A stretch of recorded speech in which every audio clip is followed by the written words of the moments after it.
I said that. San Diego got bent the hell out of shape, man. Ben, I love you. Ben Foreman over there at San Diego Spurs. And Matt Downey. Yeah. They ripped it, and it was like, we will challenge Denver every day of the week and every day that ends in Y. Basically, that we have better craft beer than Denver does. So those two kind of got going on Twitter, and it turned into a little bit of a very friendly competition about how we were going to decide this. We'll have all the supporters groups get together. They'll drink beer from both cities, and then we'll let them vote. And then it kind of struck me in the middle of all that conversation, we ought to do like a podcast from the tailgate section of all the supporters clubs in Denver and do the beer off there. That's going to be so messy. That would be perfect, though. And for any of our listeners who don't really understand the beer landscape in this country, because everyone just laughs at the same old jokes of sex in canoes, right? We've heard those jokes many a time, and Bud Light and Coors Light, Miller Light, absolutely, they're both fucking close to water. But craft beer in this country has been around for about 25 years, but really in the last 4 to 5 years has exploded. And, it's like every 3 minutes there's a new craft brewery opening around the country. I am a beer nerd. I have absolutely no qualms about saying that. I love the whole camera movement in the UK with Real Ale. I'm not a lager drinker by definition. I do like IPAs and stouts and porters and all that good stuff. And, I've been around enough breweries around the country, mainly related to the business I'm in, that I can honestly be pretty impartial to regions. But I have to admit, Colorado, not Denver per se, but Colorado is, to me, craft beer nirvana. And I think the Pacific Northwest is right up there.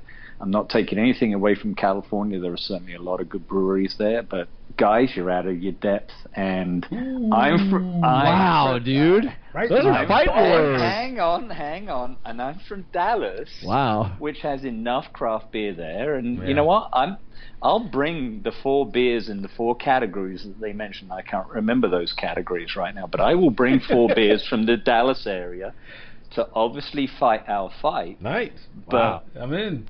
But I'm saying Colorado, and I've got no affiliation or affinity to Colorado, but I'm telling you, I've been to enough breweries there, and I've been to Great American Beer Festival, and I know my fucking beer, and Colorado has it down pat. So if you're listening, Colorado Spurs, I got your back, but I'll be bringing beer to represent Dallas as part of Dallas Spurs and fight. Hey, I will tell you. That's like them bringing chili to a Texas chili cook-off. Ballast Point Sculpin IPA is a damn good IPA, and that one may win that category if we're going India Pale Ales and Pale Ales. I'll give them that.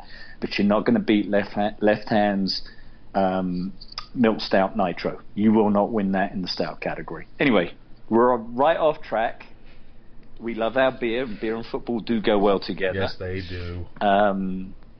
So we will have the beer off, and if Atlanta, Chicago, Nashville, anyone else who's coming up, Houston, I know you've got some great beers in Houston, Austin, you've got some great beers. Wait a second, I think there's a tweet from Oside Downey to at Dallas Spurs. It says, do one. Well, this isn't live, so he's not like he's heard that. He'll hear it tomorrow. Oh, right. He'll hear it tomorrow morning on the way to work. Nice try there, Sam. That's pretty piss poor. Sorry, that was poor. Yeah. And you've just spoiled it. Okay. Now everyone's going to think this was live. Oh, damn it. But it is live right now. It's just not going to really be released live.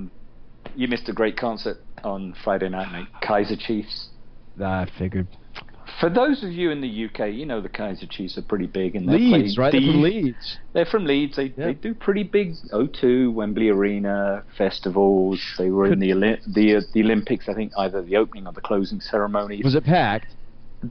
You know what? It didn't sell out. They played a tiny venue in Deep Ellum on Friday, and I'm telling you, that place rocked. We had a few Dallas Spurs members went out for a night out.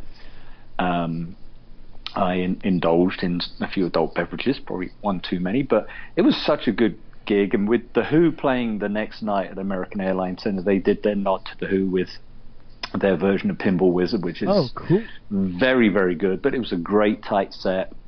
great venue, and everybody go crazy. We're like 3 rows from the front, and what's basically someone's living room. That's how big this venue is. And Sam, you missed out, mate, because you forgot about it. I did. I bought 4 tickets. I wasted $100. I totally forgot. My bad. Anyway, my bad.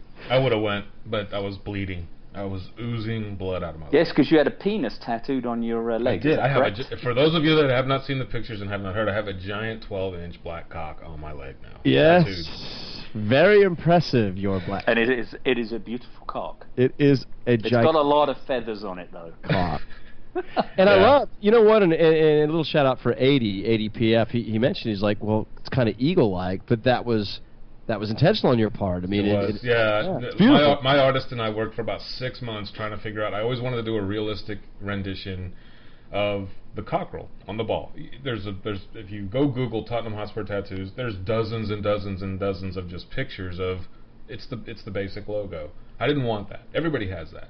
So I wanted to make it realistic. And then inside the ball, I wanted to keep the leather feel, so you can see on the edges some of the outer lacing and whatnot. But in the middle, it has that old classic interwoven THFC in the center of the ball. I've posted some pictures. I'll post some new ones because now it's healing a little bit and it looks a lot better. But a lot of people had seen the pictures, but I got a lot of compliments at the pub from people seeing it live. A lot of pictures were taken. They were like, "That's like the best Spurs tattoo I've seen. That's legitimate great work." And I love my artist to death. What we need to get for you, Ken, is some of Glenn Hoddle's 1980s Coq Sportif shorts to really show it off, because your long cargo shorts aren't going to do it justice. You need some thigh highs. Yo, those weren't exactly thigh highs. They were akin to budgie smugglers. Oh my god, I'm not wearing that. Ever. Yeah. I could just see you turning up at the lane nose. But I'm just showing off my tattoo. Well, congratulations. It's beautiful. It's a beautiful black cock. It is. Massive.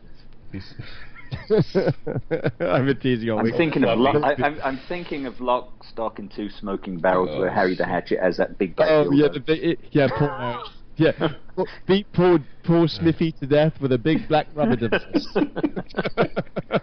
If we don't anyway, all right. So the quicker we end this fucking podcast, the quicker I can get to London. You know what I noticed about your tattoo? That arch is pretty wicked. Like the detail on the feathers, or that's what, and then the detail on the ball. I mean, it looks like such the old school, leather ball with the laces. It's beautiful. So well done. Thank you. Appreciate it. Absolutely. And Thursday, I'm off. I'm off to London Thursday night.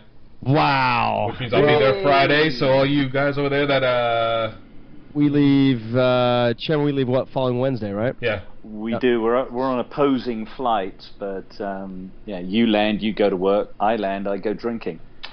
I'll be there. I think there's only one winner there, mate. I hope I can meet up with you Thursday night. I've really got to work. I get there Friday morning, about 11ish. Check in. So if anything's going on Friday, you guys let me know. Man, I'm there. I'm gonna be there. You have to go eat pizza at Santa Maria. Yeah. I know it's a little bit farther west from where you're staying. You're out by the BBC studios, by Loftus Road. Just south of Wembley. Yeah. So it's just a little west of there. It's in West Ealing. Okay. It's called Santa Maria Pizza. I'll find it. So good. No, Ken and his giant cock will be hanging out in the bush. That's right. I had to get that one in there. Sorry. That's terrible. Oh my god, that's terrible. And then Saturday, Ollie. What were you thinking? Massive black cock found in London. Oh my god, no more IPA on the podcast ever. Anyway, enjoy Stoke. Yes. The Stoke Cyclops. Shout out to Ollie Wadhams, our good mate at the club that Bill made, Tottenham Hotspur, on Facebook. He's going to be looking after Ken, because Ken will need some looking after. It's like if Ken has four beers on a Sunday and falls asleep listening to harp music, God knows what's going to happen when he goes to Stoke. Those were not beers. That was jet fuel that we drank yesterday. We won't give a shout out to Upslope Brewing Company. Good grief, that was rocket fuel. And I loved every drop of it, which was bad. Oh my God! So you're gonna be with Ollie? Yes, I'll be with Ollie, a couple of his mates, and then he's got a whole bunch of other people that we're going to meet up there, and 3,500 other from the Yid Army. So I'm gonna be in heaven. And you guys are gonna be at the pub playing Find Ken every time they show. Yeah. We will be looking for you, mate.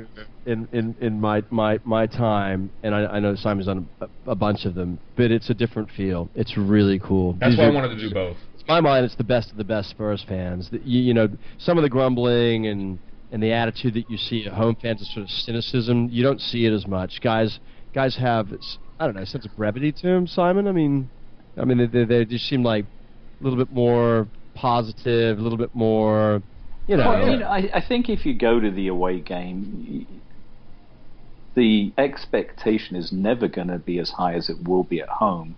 You always, what is the golden rule? Win your home games, draw your away games. So if you get any result on the road, that's a great day. But you go in with, I think, lower expectations. And it's about singing and supporting the team, hoping that they will get that result. So when it does happen, that's the bonus. Yeah. But I think it's that camaraderie as well of such a small, tight-knit, hardcore set of fans who, are typically season ticket holders who've got their loyalty points that earned them the tickets. And so therefore, it's a lot more intense from that perspective. And I haven't done that in years, so, I really can't speak for what it is now. But you just have to listen to the support, even from where we are, 4,500 miles away, listening to it on the TV. Yeah. You can normally hear the away support based on where they are in that particular stadium, out singing the home support. And let's face it, we're the Tottenham boys making all the noise everywhere we go. Yeah. And you can sing that, mate, because you will be there, and we are dead jealous. Yep. Can't wait. So enjoy it. It's well deserved. This is a trip in of a lifetime for you, and I'll be waiting to hear all about it when I get there on Thursday morning. So predictions, you guys, for Stoke. What do you think? Sam, you first. This will surprise you. I think we win 2-1. Simon? I said a draw for City, I believe, based on the Southampton result, and that didn't work out. So I think a draw. Stoke they've had a decent season by their standards, and I think Mark Hughes has a certain style that he plays with. What's that? It's their best Premier League finish ever. Yeah, but they've kind of stumbled a few games recently. But I think at home it's always a tough proposition for them. So I'll be happy with a draw. A win against the whole team that are fighting for their survival, and then obviously Everton's a toughie. I do have to talk about the Arsenal Hull game today. What was really interesting, I don't know if you picked up on this, on the first goal, Huddlestone gives the ball away to Özil, Livermore fouls Sanchez, and Dawson deflects it in. Arsenal scored, Tottenham get the assist. I think everyone saw that on Twitter at some point. On St. Totteringham's Day. On St. Totteringham's Day. But, one last thing I want to say about the whole game for the benefit of the Dallas Spurs contingent. Obviously, we're taking a bunch over. We are going to the training grounds to present our award to our Player of the Year. I think it's Fazio, right? Oh, it was Kabul. We're giving it to Fazio, yeah. Oh yeah, Kabul. No, was it the tea lady? It's the tea lady. It's the tea lady. Tea lady. Hope the tea lady. So we will be at the training ground. There'll be a few of us, and then we'll be in and around the pubs Friday afternoon, Saturday pre-game. We look forward to seeing as many of you as we possibly can. And obviously we've got a big shindig on Friday night we're looking forward to. No Robs. My prediction for Stoke, let's see. I think Stoke's played their season. Remember it? Yeah, I gotta stay not sober, but I gotta stay conscious. Take tons of video. I just want to stay conscious. I don't want to have to be scraped up by the stewards by the time. How are you getting up there, by the way? Take a train, yeah? I don't know if we're taking the train or if we're just gonna go up in a car. If you take the train, you'll be drunk before you get to Stoke, mate. I plan on being drunk before I get on the train. Well, but seriously, I think Stoke have played their season out. They have nothing. They're safe from relegation. They're not going to make Europe anywhere. It's shown, I think, in their last 2 or 3 games where they've played a little bit lackadaisical. That they have no fire in their belly. It looks like they're just trying to play the season out. We're still playing for Europe. And regardless of what we think as fans, I think it's a big deal for the players. They want to travel, and it gives an opportunity for some of those younger kids to get a chance to play. we're winning 5-0. We're going to go up there, we're going to smash them 5-0. Lamelo's getting a brace.